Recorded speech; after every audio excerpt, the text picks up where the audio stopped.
Hi, a very warm welcome to Dusty Shelf. Well, I picked this up at the weekend at the Brentwood Collectors Fair. This is the Triang satellite launch from the Space series. I paid £15 for it, which I was quite pleased with. I haven't got one of these, and it had the original satellite on there. I believe that's the original.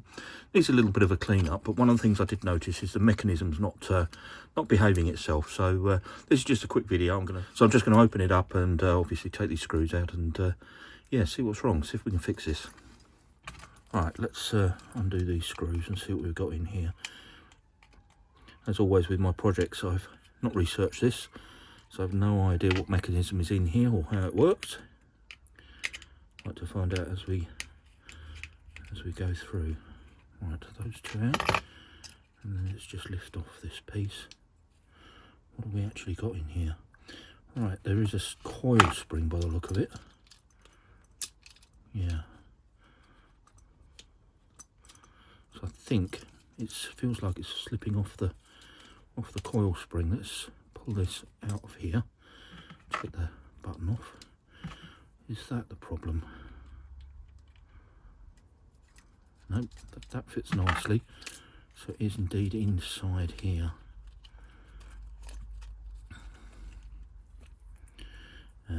Look, there's the culprit.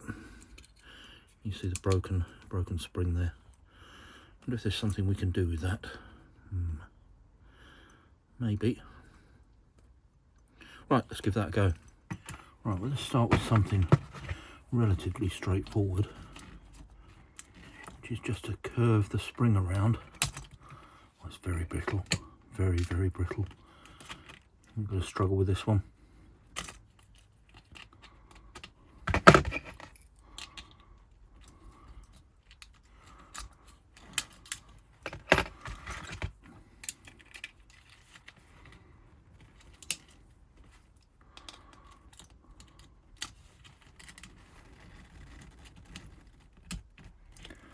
Right, something like that.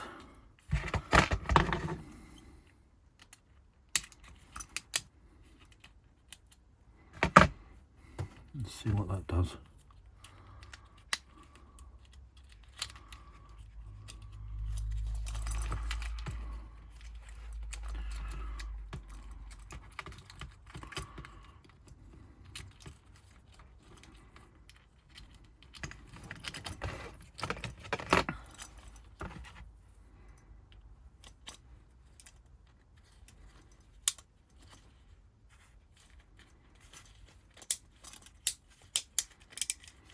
Nope.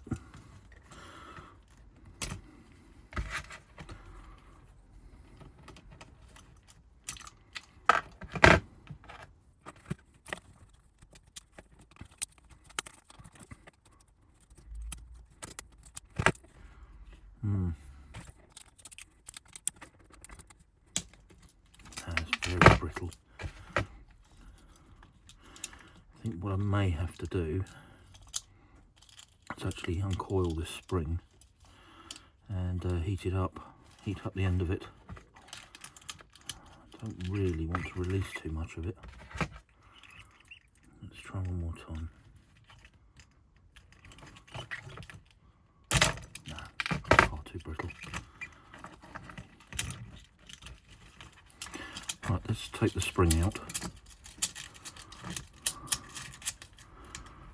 Okay, that's that out. Right, and I think I'm going to heat that end up and try and bend it round to make it come back on itself, very similar to that. Well, as you can see, with all these bits around here, this was extremely brittle and I kept breaking it. So I've done a couple of things. I've given this a good clean over with soapy water and got all the grime off of it, which is good. Then took the spring and I annealed the end of it. So basically heating up just very gently with some gentle heat, allowing it to cool, heating it up, allowing it to cool. And eventually the material became more malleable. You can see I've twisted it round to make this pattern on here. Now this fits into the back of this. I'm just going to make sure I get this around the right way, so it's not that one, it's this one. So it's actually this way up, and as this slides over the top of the little spindle here, I'll just push it on, and what you'll see is that little hook is now caught inside on the little spindle in the middle there. So as you wind it up, obviously it's going to pull the spring round and put some tension into it. Once that's done, took this back off. I've tempered the material, so basically heated it up till it sort of went a purple colour, then quenched it, and yeah, it's become quite strong now, but obviously quite brittle again. So I don't know if this is going to work, but let's get it back together. So next job is to recoil the spring and get that back in that little recess, which is going to be a bit of a challenge. So I'm not going to film that because I need two hands, and probably going to be a little bit of bad language as I try and get that in there. But hopefully, once that's done, I can drop this back in, and yeah, it should be fixed to some extent. I don't think it's ever going to be that robust, obviously. You know, with this material here, the whole spring does feel very, very brittle. So, you know, we'll see how it goes. I'm not going to overload it, and you know, if I happen to get a few turns out of the satellite, I'll consider that fixed and not push my luck. So yeah, I'll come back in a minute. Rather surprisingly, that went in first time, so I'm quite pleased with that. That's dropped in there. Now, as I say, I'm just going to try and get the spindle back in with the I don't know what you call these, the detents, the hooks on here to catch on the middle. Now that's going to take a little bit of doing because I've got to try and get something small in here to sort of push the spring across as I drop the shaft in. So let's give that a go. Shouldn't be too bad. Is that going to go? Not quite.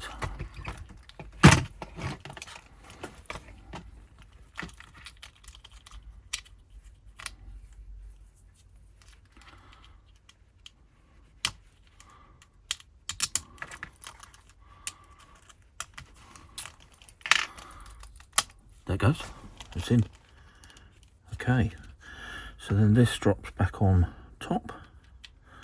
I'm just going to check that that does pick up. Yes, it does. Okay, and then we've just got to put this little mechanism back on. I'm just going to wipe that over. So this drops off, and this is obviously the lock to sort of hold the spring tension. So I'm just going to make sure I get this around the right way. I think it went that way round. Yep, there we go. I'll just drop these two screws in.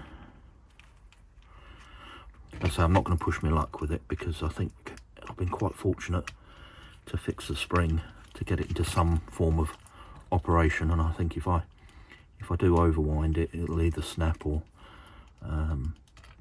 you know, the bit where I've sort of messed with the material may be a little bit temperamental.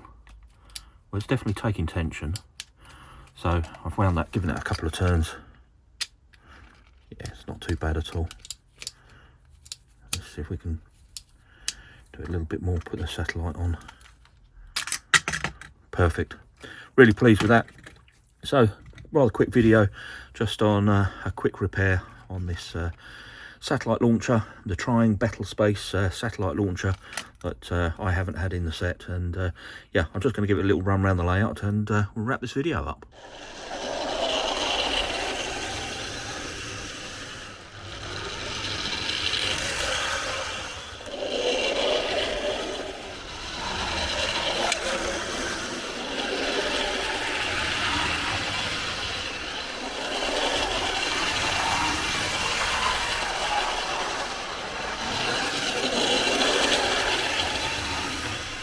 Well, I never intended this to be a review of the Trying Battlespace range. Merely was just a video to see what was wrong with the satellite launcher that I bought last weekend at the Brentwood Fair. As I say, I paid £15 for it, so the fact that it didn't work, I wasn't overly disappointed, and I'm really pleased that I've managed to get a fix in there, albeit maybe temporary, by modifying the end of the spring and getting it to work on the interlocks. I've had the satellite launching a couple of times. I only did the one on camera. I don't want to push my luck too much, so I'm going to leave as is. Certainly at some point I'd like to come back and review the range from Battlespace. There's a whole range of carriages, and you can see here I've just got the engine, the searchlight, and now the satellite. That's the full extent of my collection of the Battlespace. I've seen some fantastic setups going around some of the train fairs last year. If you have a look back through the videos, certainly at the Gaydon Fair, there was a chap there, a Trying collector, and yeah, he had all of the Battlespace and the whole fleet of these satellite launches going around on the layouts. Fantastic to see. But anyway, it's just a quick video to film the repair, and yeah, we'll leave this one there. If you enjoyed the video, do give it a thumbs up, and yeah, if you have a look on the channel, there's lots of things on there now, lots of model railways and all kinds of things that interest me. And if you can subscribe, you'd be doing me a really big favour. Certainly helps the channel out, and it gives me some encouragement to carry on making these, so I'll be very, very grateful. Anyway, with that said, we'll leave this one there. Thank you ever so much for watching, and I'll catch you on the next one.